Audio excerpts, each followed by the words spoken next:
Hey guys, from the director of Forgetting Sarah Marshall, Nicholas Stoller, he brings us my second most anticipated comedy or movie of the month behind Toy Story 3, Get Him to the Greek. Well, speaking of Forgetting Sarah Marshall, I think that is the worst Apatow film I've ever seen. Honestly, and I've pretty much seen every single one. Talking about that again, I Love You Man was not an Apatow movie. He didn't produce it or write it or anything, or direct it, so it's not an Apatow movie. Just wanted to bring that up. But Forgetting Sarah Marshall, I just want to do like a little mini review for that. Before I get him to the Greek. This, Forgetting Sarah Marshall, I thought it was very overrated. I loved Jason Segel, I loved Russell Brand, I loved Jonah Hill, but I thought, I thought it was just, I got overly raunchy. I think it was a one-note movie. But as for Get Him to the Greek, it's funnier. It's like way funnier.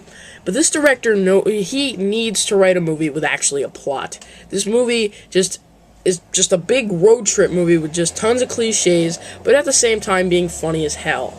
This guy I think this guy, Nicholas Stoller, I think he paid too much attention on comedy and a little less attention on the story.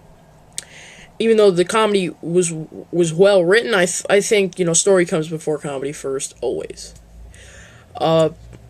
It's pretty much about Jonah Hill. He's a small time, record exec, working for Sergio, played fantastically by P. Diddy, Sean Combs, hysterical in this role. And Jonah Hill's like, hey, Aldous Snow, you know him? He's from Russell Brand, Forgetting Sarah Marshall. He's in this. Got his own spinoff. He's the biggest rock star in America right now. He's British. And, Jonah Hill's like, well, 10 years ago he performed at the Greek Theater, famous Greek Theater in L.A. And, I was just thinking if, we can have a 10-year anniversary concert next month. And P. Diddy's like, no. And then, like, a week later, he's like, yes, let's do it. He's so interested in it. So, P. Diddy, or Sean Combs, he assigns Jonah Hill to get Russell Brand, go to Britain, bring him back in 3 days for the Greek show. And there comes the road trip. Now, I think the chemistry between Jonah Hill and Russell Brand, I thought that was a little forced, to be honest. I thought it was very forced. I didn't really find the sincerity between them until near the end, which all Apatow movies, always happen to have at the end, sincerity. But, they were a good duo, though. I found them to be very, very funny, as they were in Forgetting Sarah Marshall. But, it's just definitely a funny movie. As for the performances, Jonah Hill, definitely his most serious role in recent times. Speaking of serious for him, I can't wait till Cyrus. That movie looks beast. And he looks awesome in it. He was really funny in this movie, very, very serious in this movie sometimes, too, and you actually took him seriously. And, not as raunchy as his other films, like Superbad, which is a great movie. My favorite Apatow film is Superbad. And, so yeah. Not as raunchy as that, like his character, but this got overly raunchy. Just like Forgetting Sarah Marshall did. And, sometimes it like, kind of took over.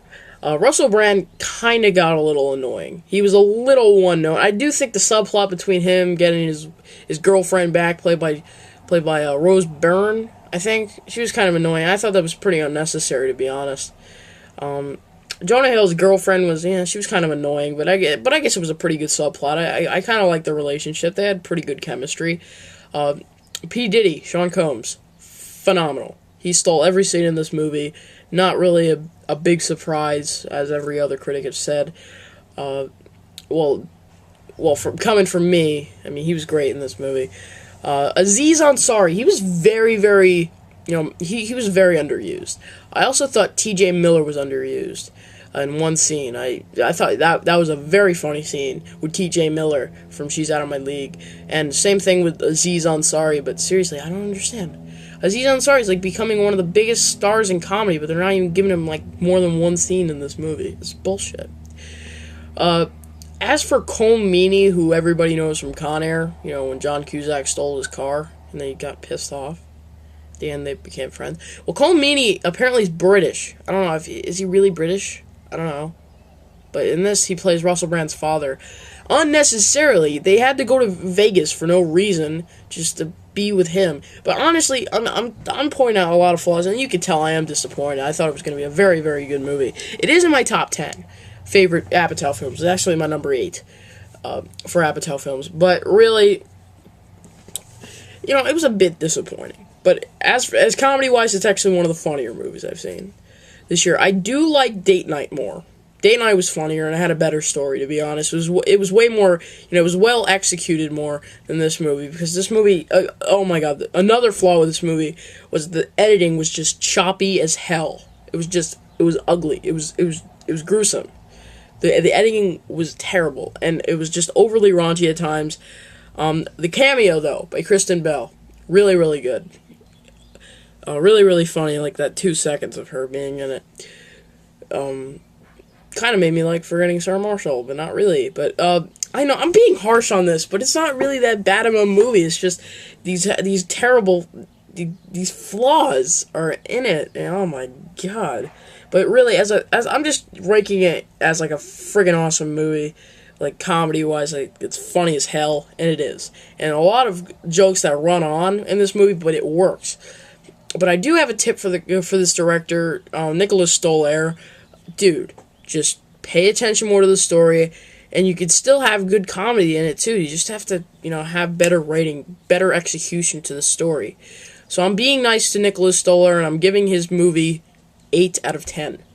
It's like the 17th best film of the year. See ya.